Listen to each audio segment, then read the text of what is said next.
भेड़िया। Eric 15 साल का एक लड़का था। उसकी माँ की 2 साल पहले ही एक कार एक्सीडेंट में डेथ हो गई थी।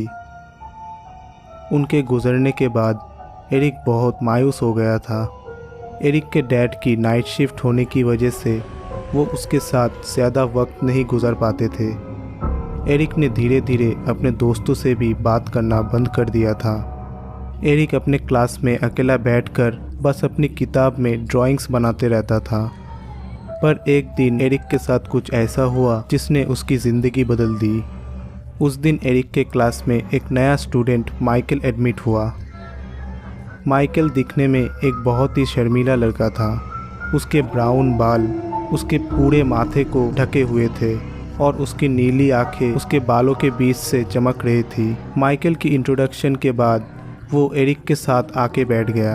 माइकल एरिक से बात करने की कोशिश करने लगा, पर एरिक किसी से भी बात नहीं करता था। वो माइकल को इग्नोर करके अपना सर झुकाकर अपनी किताब में ड्राइंग्स बनाने लगा। थोड़ी देर में स्कूल ख़त्म होने की घंटी बजी और सभी बच्चे अपने अपने घर जाने लगे।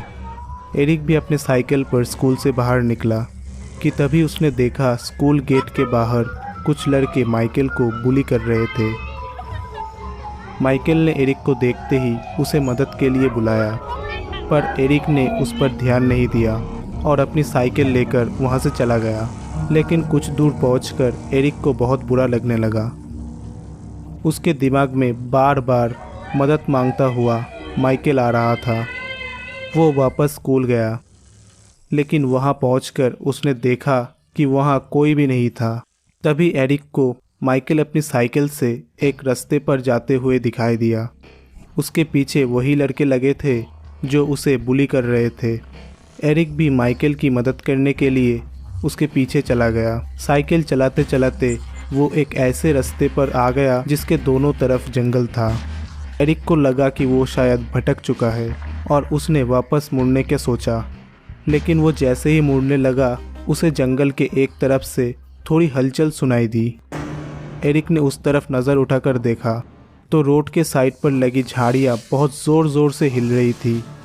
एरिक ने हिम्मत करके उन झाड़ियों के पास गया तो उसकी रूह कांप गई। उसने देखा कि एक बहुत ही भयानक दिखने वाला भेड़िया एक इंसान को नोच नोच कर खा रहा था। ये देखकर एरिक का शरीर बिल्कुल सुन्न पड़ गया था। उसने ध्यान से देखा तो वो शरीर जिसे वो भयानक भेड़िया चबा रहा था वो किसी और का नहीं बल्कि वही लड़के का था जो स्कूल के बाहर माइकल को बुली कर रहा था। एरिक धीरे धीरे पीछे जाने लगा कि तभी उसका पैर नीचे पड़ी एक सूखी टहनी पर जा लगा, जिससे एक बहुत ही ज़ोर की आवाज़ आई। उस आवाज़ को सुनते ही वो भेड़िया पीछे मुड़ा और सीधा एरिक के ऊपर झपट गया। एरिक अपना पूरा जोर लगाकर खुद को उस भेड़िए से बचाने की कोशिश करने लगा। तभी उस रोड पर से एक कार गुजरी और वो भेड़िया अचानक एरिक को छोड़कर जंगल की तरफ भाग गया। एरिक तुरंत खड़ा हुआ और घबराई हुई हालत में वहाँ से अपनी साइकिल लेकर भाग गया। उसने जल्दी से जाकर पुलिस को इन्फॉर्म किया और पुलिस को लेकर उसी जगह पर पहुँच गया, पर ना तो अब वहाँ पर कोई भेड़िया था और ना ही किसी की बॉडी। पुलिस को लगा कि एरिक उनके साथ कोई मजाक कर रहा है और उन्होंने एरिक को डांट लगाकर घर वापस भेज दिया। अगले दिन स्कूल में एरिक अपने फेवरेट टीचर मिस्टर ब्लैक से इस बारे में बात करने गया। एरिक की मॉम के मरने के बाद प्रोफेसर ब्लैक ने एरिक को काफ़ी इमोशनल सपोर्ट दिया था।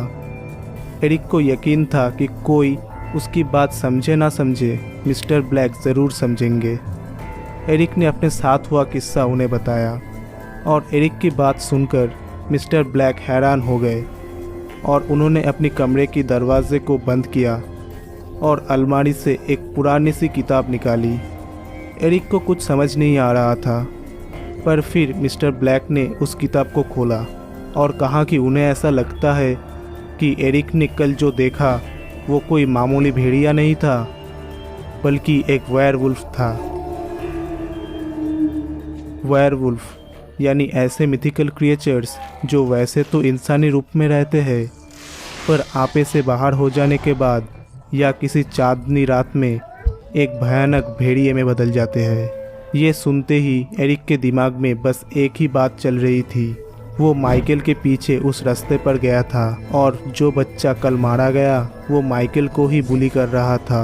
ये सब सोचकर एरिक को लगने लगा कि माइकल ही एक वेयरवुल्फ है और उसने ही उस पर कल हमला किया था। उस दिन के बाद से लगातार हर दिन लोगों के लापता होने की खबर आने लगी। एक दिन मिस्टर ब्लैक ने एरिक से कहा कि उन्हें उस भेड़िए को मारना होगा। मिस्टर ब्लैक ने कहा कि एरिक का सामना उस भेड़िए से पहले हो चुका है, इसलिए वो भेड़िया एरिक का शिकार करने ज़रूर आएगा और इससे पहले वो आए एरिक को उसे ही मार देना चाहिए। स्कूल के बाद एरिक मिस्टर ब्लैक के साथ उनके घर चला गया। मिस्टर ब्लैक ने उसे पीने के लिए कॉफ़ी दी, लेकिन उस कॉफ़ी को पीते ही एरिक को चक्कर आने लगे और उसे सब धुंधला धुंधला दिखने लगा।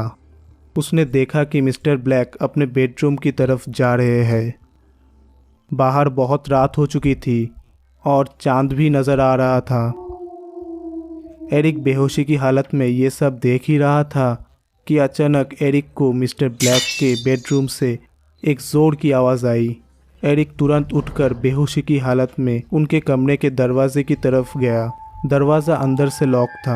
एरिक को कुछ समझ नहीं आ रहा था, तो वो मिस्टर ब्लैक को ज़ोर ज़ोर से आवाज़ देने लगा और दरवाज़ा नॉक करने लगा, पर मिस्टर ब्लैक ने कोई जवाब नहीं दिया।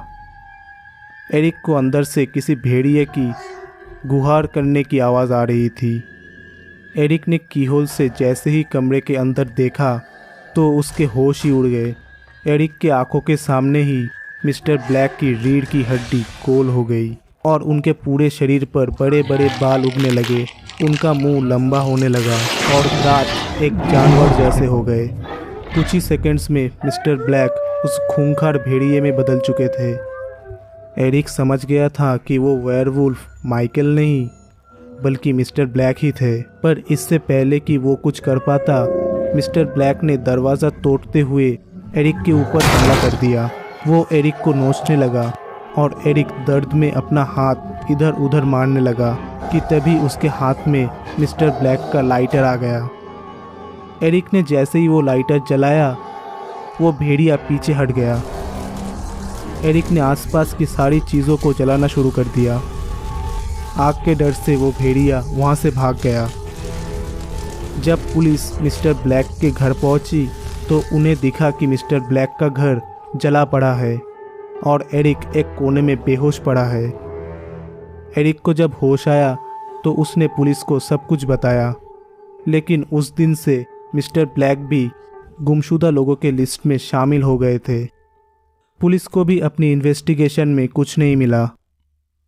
उन्हें एरिक के कहानी पर तो यकीन नहीं था, लेकिन उस दिन के बाद से शहर का कोई भी इंसान गायब नहीं हुआ।